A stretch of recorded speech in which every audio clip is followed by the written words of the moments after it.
If you're not in wrestling to win title belts and look cool as heck while doing it, then just what are you in the business for anyway, you little dork? Belts are awesome, but obviously not everyone can hold one. Typically, if someone does win a title, they usually hold one, or on rare occasions, two at the same time. But then there are special cases where sports entertainers are deemed so representative that they wear upwards of 3 titles at once. Have fun getting through customs, fellas. I'm Adam Pacitti from Cultaholic Wrestling, and these are 10 pro wrestling belt collectors. Join us!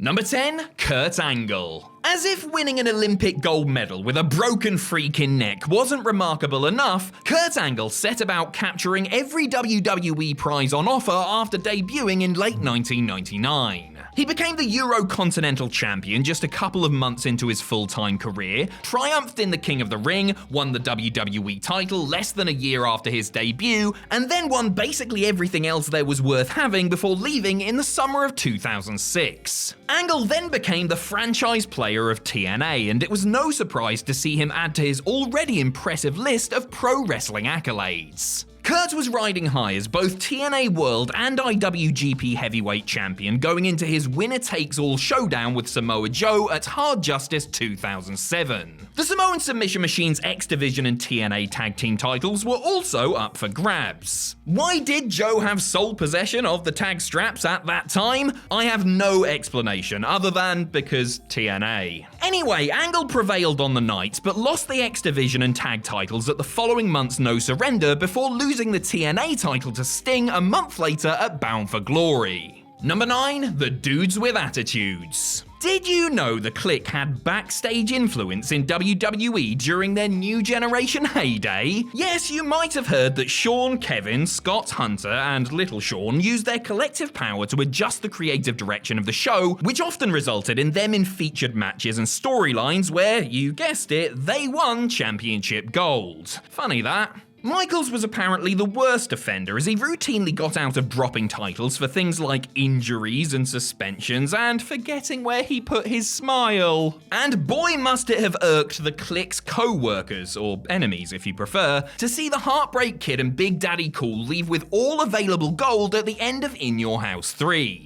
The two Dudes with Attitudes beat Yokozuna and the British Bulldog to win the tag team titles on the show, adding to their heavyweight and intercontinental gold. For a day anyway, because they were forced to vacate the tag straps the following night on Raw because Diesel pinned Owen Hart, who was originally scheduled to participate in the match, in one of the most irritating get-outs I think I've ever seen. Number 8, Vader. Look at Vader. Big, scary bastard, isn't he? If I was booked against him in some sort of wrestling match, even if a title was on the line, I reckon I would just give it straight to him. He could have the belt for all I care. Hell, take my milk money too. Want my ass as well? It's yours, Mr. Mastodon. Though he didn't reach the heady heights expected of him in WWE, he certainly made up for lost time when he returned to Japan and won All Japan's Triple Crown of titles on 2 separate occasions, as well as the Champions Carnival Tournament. During his second reign, the Super Heavyweight added to his collection when he and Steve Dr. Death Williams bagged the World Tag Team Championships. Vader now had 4 belts, more than he needed to hold his pants up, that's for sure, but he didn't have them for very long. In fact, just 1 week to be precise, as 7 days later he lost the Triple Crown to Kenta Kobashi. He never actually bothered dropping the tag titles, instead simply leaving the promotion, who decided to vacate them. It should also be noted that earlier in his career, Vader simultaneously held the world titles of New Japan, Germany's CWA, and Mexico's UWA, so he certainly had previous.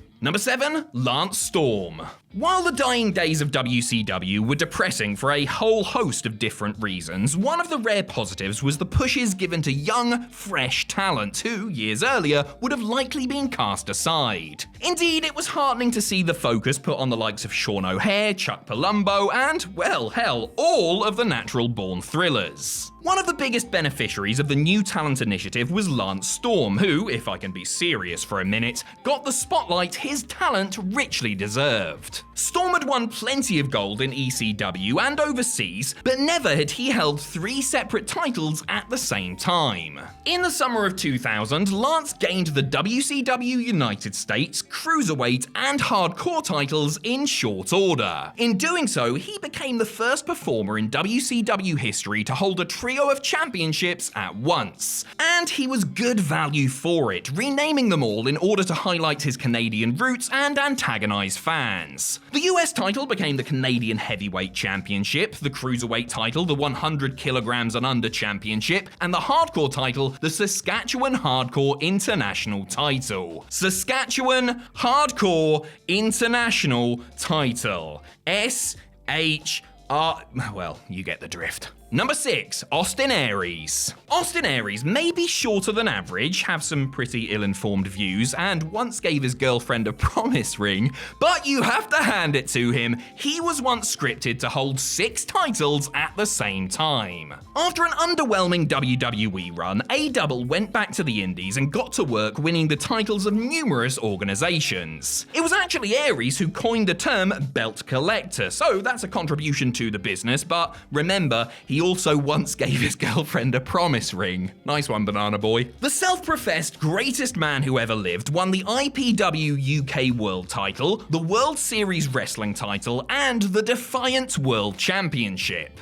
Looks vaguely familiar. Anyway, on his first night back in Impact, Aries won the world title and then, just days later, beat Matt Sydal to win the Impact Grand Championship. Finally, he won the world title of Defy Wrestling, meaning that he held titles from the US, Europe, and Australasia as a sextuple champion. Sextuple is a funny word, by the way. Reminds me of that time Austin Aries gave his girlfriend a promise ring. Number 5, Ultimo Dragon. Don't let his hugely disappointing one-year WWE run fool you. At one point in time, Ultimo Dragon was one of the most exciting talents in the wrestling world, revered in his native Japan as well as in Mexico and among some sections of the fan base in America due to his work in WCW. The high-flying masked sensation was one of the best cruiserweights in the world at a time when the likes of Rey Mysterio and Jushin Liger were changing the business and won a litany of titles in his young career. In WCW alone, he held the Cruiserweight and World TV title on 2 occasions each, but at one point, he actually held 10 titles concurrently. Yes, 10.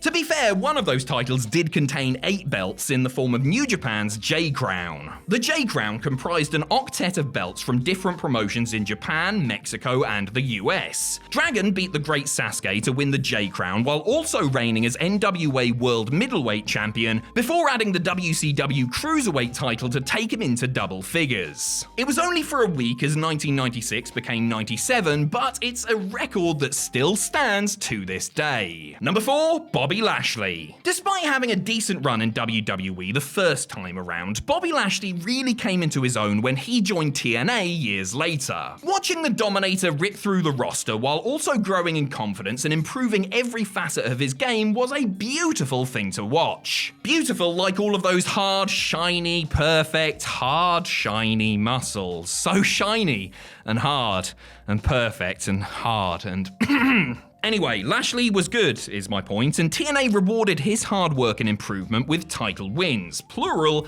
and at the same time. In the summer of 2016, Walking Armageddon, an apt nickname if there ever was one, beat Drew Galloway to win the TNA World title, Eddie Edwards to win the X Division title, and then, while defending both, James Storm to become King of the Mountain champion. And doesn't he look great wearing all that gold? You know, they sit just fine on that chiseled, shiny, hard, perfect, hard, shiny body of his. Sadly, a day after winning it all, he vacated the X Division title and unified the King of the Mountain Championship with the world title. Number 3, Keiji Muto. Keiji Muto was a huge star in wrestling, whether performing under his real name or as his mysterious alter ego, the Great Muta. Starting his career in the mid-1980s, Muto is still going strong today and has won titles the world over. The man known for helping to popularize the moonsault, however, thought his career may be over in the early 2000s, all those years of doing a backflip having seriously taken their toll on his knackered knees. In 2001, Muto not only fought through the pain, but also had one of his best ever years inside the squared circle, putting on some classic matches and collecting titles like they were bloody Pokemon cards. His shiny Charizard was the All Japan Triple Crown, which as we saw earlier is comprised of 3 separate belts. While holding the Triple Crown, Muto also added a nice little pair of Hitmons in the form of the All Japan World Tag Team titles, which he won with Taiyo Kea, and 6 days later the New Japan equivalents, giving him 3 titles and 6 belts total. To be honest, not giving him a 4th title was, in my opinion, a missed opportunity. Get it? Missed. Is this thing on? Hello?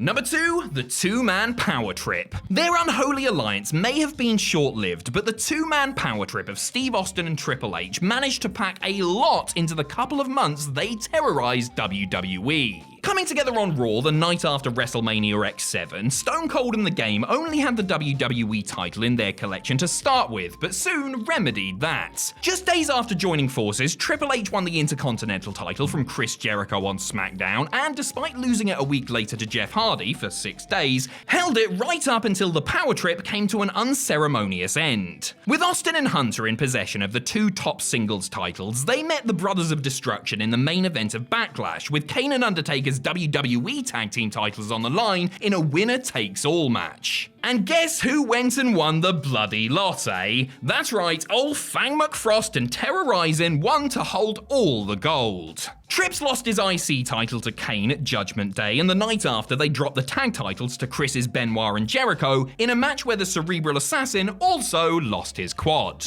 Number 1, Kenny Omega. And so we come to the most recent belt collector in memory, and one that has surely set a new standard for greatness moving forward. A once-in-a-generation talent, Kenny Omega has been one of the industry's best for a long time now, but he's really stepped his game up within the last couple of years as he developed into an egotistical megalomaniac with a thirst for titles. He won his first of 3, the AAA Mega Championship, by beating Rey Fenix in Mexico on October 9th, 2019, and has subsequently defended it not just south of the border, but also on AEW TV. Having previously been unsuccessful in his bid to win the AEW World title, Omega became only the 3rd ever champion in history when he beat Jon Moxley in an epic on the Winter is Coming edition of Dynamite on December 2nd, 2020. Joining those 2 titles was the Impact World title, which he won in a winner-takes-all match against Rich Swann at Rebellion on April 25th, 2021.